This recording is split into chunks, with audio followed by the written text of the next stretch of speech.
So let's talk about Valentine's Day a little bit. I'd love to. So, Valentine's Day, what if it just becomes a day to check in with yourself around how well you're loving yourself? Now, some of you might be rolling your eyes like, okay, Rebeccah, self-love, I get it. It's always the answer. But what I want us to consider is if you're single right now, that doesn't mean you're going to be single on Valentine's Day. The shift of opening your heart versus protecting your heart takes 1 second. And once you open your heart, love can find you really fast. Mix 102.5, the best mix from the 90s to now. It's Big Poppa in the afternoon. Time for our Mental Wellness Wednesday. Life coach Rebeccah Silence. RebeccahSilence.com. And of course, her novel, Coming Back to Life, is available wherever. It's definitely not a novel. It's definitely a book that will absolutely help you in so many different ways. Talk about the book real quick. Oh, sure. Coming Back to Life is a roadmap to connect to the truth of who you are. It's really a path to loving and trusting yourself again, regardless of whatever it is that you've been through. So many of us still have past heartbreak bleeding into life today, and we don't even know it. Or if we do, we just accept it like that has to be how it is, and it doesn't. I am a living, breathing example of someone who has healed through heartbreak and trauma to the point where the past really is the past. And from a clear place, I design my life how I want and I live how I want. And the point of the book is for anybody that wants that for themselves to have access to how to get there. So one of the words that you said multiple times during that is heartbreak. Yeah. And I bring that up because Valentine's Day is upon us. So there's two ways of looking at it. It seems like you're either, with somebody ooey gooey, lovey dovey, or it's I hate Valentine's Day. It's a Uh-huh.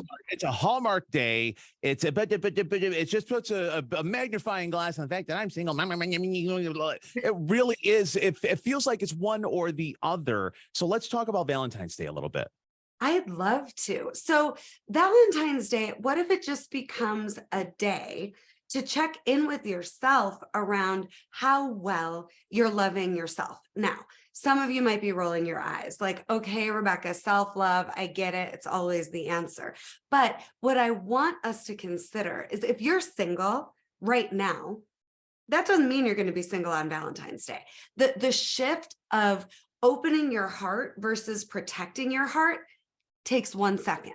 And once you open your heart, love can find you really fast. So let's not define, yourself and your self-worth based on your relationship status right now. And even if you are single on Valentine's Day, it doesn't mean you're not lovable. And it doesn't mean that this day represents how unlovable you are. It's an opportunity to congratulate yourself, first of all, for not being in a relationship that you settled for.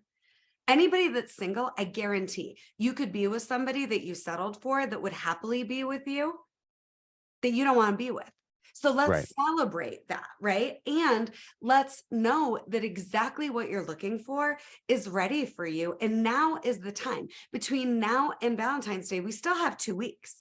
You could be journaling, for example, about what you're looking for and what maybe has been missing in past relationships.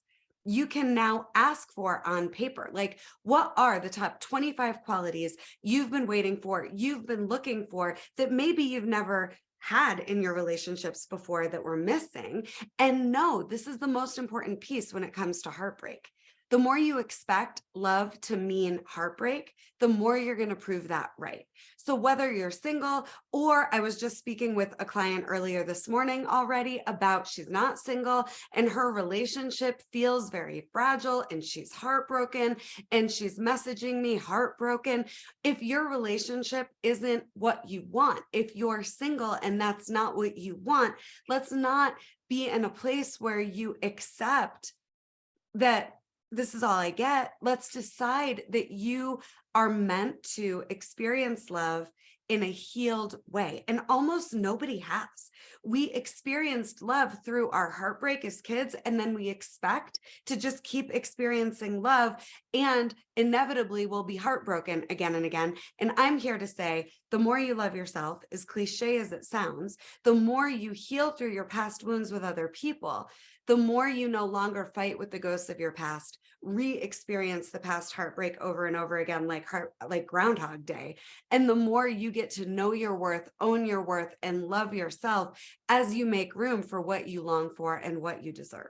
And you deserve a healthy, healed relationship that doesn't hurt, but you can't have that unless you've healed through your past heartbreak and unless you fall madly and deeply and genuinely in love with you.